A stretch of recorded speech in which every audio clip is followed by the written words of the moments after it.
जय हिंद दोस्तों, वंदे मातरम। दिल्ली के शराब घोटाला मामले में अरविंद केजरीवाल जमानत पर बाहर हैं, लेकिन उनके सिर पर गिरफ्तारी की तलवार अभी भी लटक रही है और इसीलिए बीच बीच में वो कानूनी हथकंडों से खुद को बचाने की कोशिश करते रहते हैं। अब दिल्ली हाई कोर्ट से दोस्तों एक बहुत बड़ी खबर आई है। दरअसल घोटालेबाज अरविंद केजरीवाल अपना केस खुद लड़ना चाहते हैं।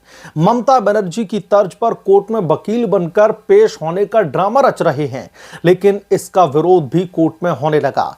कभी कभी तो अरविंद केजरीवाल जज को ही रिमूव करने की बात करने लगते हैं। ये सब कुछ उनकी जो जमानत है वो कहीं रद्द ना हो जाए उससे बचने का हथकंडा है। सॉलिसिटर जनरल तुषार मेहता ने साफ कहा है कि ये कोर्ट है, कोई नाटक का मंच नहीं है। आम आदमी पार्टी और अरविंद केजरीवाल इस घोटाले को साजिश बताते आए हैं, लेकिन हकीकत कुछ और है। यह घोटाला दोस्तों दिल्ली की आबकारी नीति यानी कि एक्साइज पॉलिसी 2021-22 का नाम लेकर के किया गया था, जिसमें सैकड़ों करोड़ रुपए की रिश्वत ली गई थी। नीति को खास तौर पर कार्टेल के फायदे के लिए बनाया गया था, बदला गया था और आम दिल्ली वासी का पैसा लूटा गया था। आइए दोस्तों जरा इसको हम विस्तार से समझते हैं कि यह पेचीदा घोटाला कैसे रचा गया, अरविंद केजरीवाल ने इसमें क्या रोल निभाया था और अब वो कोर्ट को राजनीतिक रंगमंच क्यों बना रहे हैं। साल 2021 से पहले दिल्ली में शराब की बिक्री की पुरानी नीति लागू थी, जिसमें 32 जोन हुआ करते थे और हर जोन में शराब की दुकानें नीलामी के जरिए बेची जाती थी।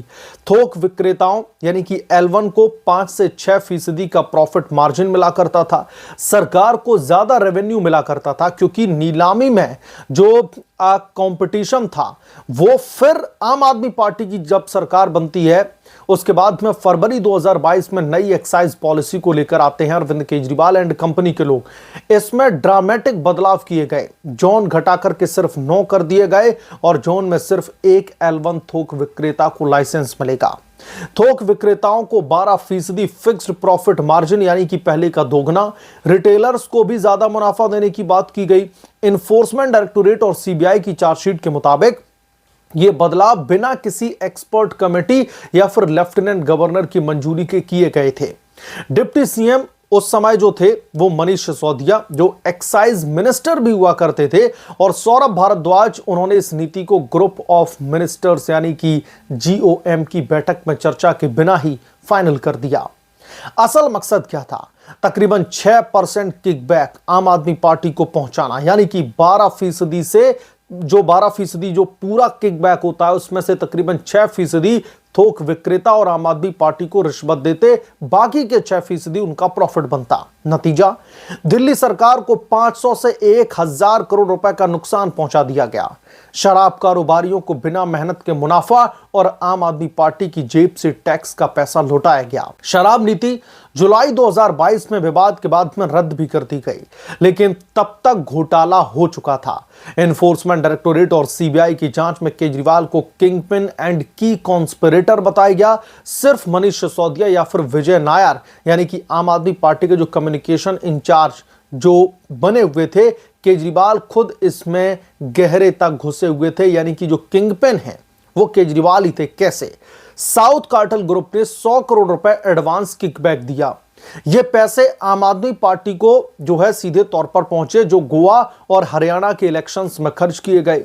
ईडी ने दावा किया है कि अरविंद केजरीवाल ने खुद गोवा में लग्जरी होटल में रहकर के इन पैसों का इस्तेमाल किया। चार्जशीट में यह भी कहा गया कि अरविंद केजरीवाल आम आदमी पार्टी के अल्टीमेट डिसीजन मेकर थे और नीति बनाने या फिर किकबैक लेने, किकबैक का मतलब यहां पर यह है कि इधर उधर से जो रिश्वत का पैसा आ रहा था उसको लूटना, और पैसों के इस्तेमाल में सीधे तौर पर केजरीवाल शामिल थे। ईडी के मुताबिक मार्च 2021 में केजरीवाल ने मगुंता रेड्डी से मुलाकात की थी और उन्होंने रेड्डी को निर्देश दिया था कि कविता, जो कि साउथ कार्टेल ग्रुप की मेंबर, उनसे संपर्क करें और आम आदमी पार्टी को फंडिंग दें। बदले में नीति में जो है उनको फेवर किया जाएगा। नीति का ड्राफ्ट नागर के जरिए साउथ ग्रुप को दिखाया गया, उनकी मर्जी से बदलाव किए गए। केजरीवाल ने कैबिनेट में कलेक्टिव डिसीजंस कहकर के इसे पास करवा दिया। साउथ ग्रुप को दिल्ली में फुटहोल्ड नहीं था, लेकिन उन्हें थोक लाइसेंस ऊपर नीचे दिए गए। बाकी कारोबारियों को बाहर रखा गया था। क्लासिक कार्टेल फेवर था। नीति बनाई गई ताकि कुछ लोग रिश्वत देकर के मुनाफा कमा सकें और आम आदमी पार्टी को ज्यादा से ज्यादा एक तरीके से पैसा मिल सके। सीबीआई और ईडी की चार्जशीट में सैकड़ों पन्नों के सबूत मौजूद हैं, गवाहों के बयान, मनी ट्रेल, मीटिंग्स के रिकॉर्ड। केजरीवाल को मास्टरमाइंड यूं ही नहीं कहा गया था ईडी और सीबीआई की तरफ से, क्योंकि वो आम आदमी पार्टी के सुप्रीमो थे और बिना उनकी मंजूरी के आम आदमी पार्टी में एक पत्ता भी नहीं हिल सकता था। फरवरी 2026 में दोस्तों ट्रायल कोर्ट ने अरविंद केजरीवाल, मनीष सिसोदिया समेत तकरीबन 23 आरोपियों को कुछ मामलों में डिस्चार्ज कर दिया, लेकिन ईडी और सीबीआई ने हाई कोर्ट में अपील दायर की और अब अरविंद केजरीवाल जज स्वर्णकांत शर्मा की बेंच से रिफ्यूजल यानी कि हटाने की मांग कर रहे हैं और खुद बहस करना चाहते हैं। आम आदमी पार्टी इसे ममता स्टाइल बता रही है, लेकिन सच्चाई क्या है? यह सिर्फ कहीं ना कहीं समय खरीदने और पॉलिटिकल ड्रामा का एक नया तरीका है। सॉलिसिटर जनरल तुषार मेहता ने कहा कि बेबुनियाद आरोप हैं ये। कोर्ट कोई भी राजनीतिक रैली नहीं है जहां पर अरविंद केजरीवाल मैं निर्दोष हूं का भाषण देते दिखाई देंगे। आम आदमी पार्टी ने हमेशा पारदर्शिता का राग अलापा, लेकिन जब घोटाला सामने आया तो मनीष सिसोदिया जेल भेज दिए गए, अरविंद केजरीवाल गिरफ्तार कर लिए गए और अभी फिलहाल दोनों लोग ये जमानत पर बाहर हैं, बेल पर बाहर हैं। इनके ऊपर कभी भी जो है गिरफ्तारी का चाबुक चल सकता है, फिर भी हथकंडे चलने की कोशिश कर रहे हैं।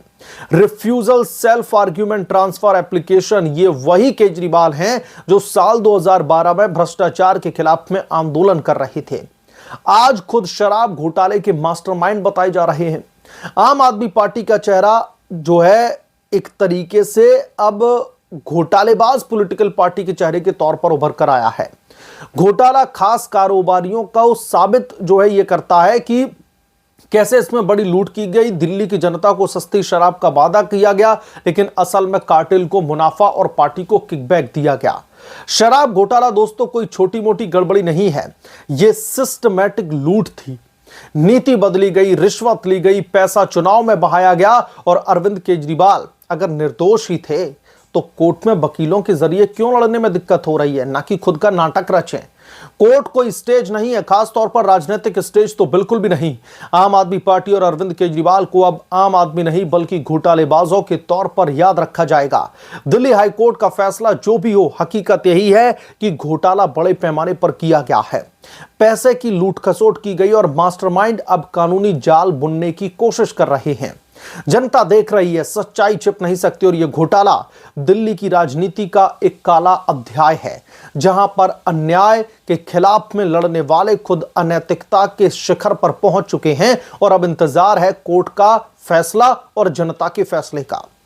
ये वही अरविंद केजरीवाल हैं जो ये कहा करते थे, जब अन्ना हजारे के आंदोलन से निकले थे तो इनकी ये वर्डिंग्स हुआ करती थी कि अगर किसी भी नेता के खिलाफ में कोई भी आरोप लगते हैं घोटाले के तो पहले उस नेता को इस्तीफा दे देना चाहिए, उसके बाद में कार्रवाई शुरू होनी चाहिए और तब तक उस पद पर नहीं बैठना चाहिए जब तक उस मामले में फाइनल वर्डिक्ट नहीं आ जाता।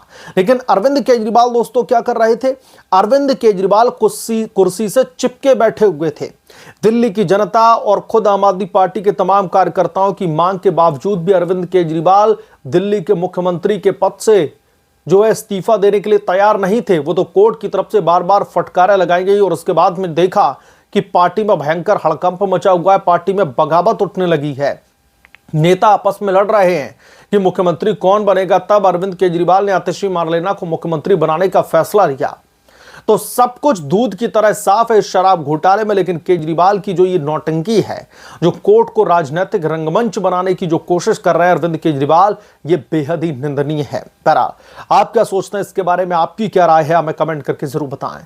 जल्द मिलूंगा किसी दूसरे बड़े अपडेट के साथ में, तब तक के लिए धन्यवाद। अगर आप लोग चैनल पर नए हैं तो प्लीज चैनल को सब्सक्राइब करें, साइड में बेल आइकन को जरूर प्रेस करें ताकि जब भी मैं कोई बड़ी खबर लेकर के आऊं तो इसकी जानकारी सबसे पहले आपको मिले।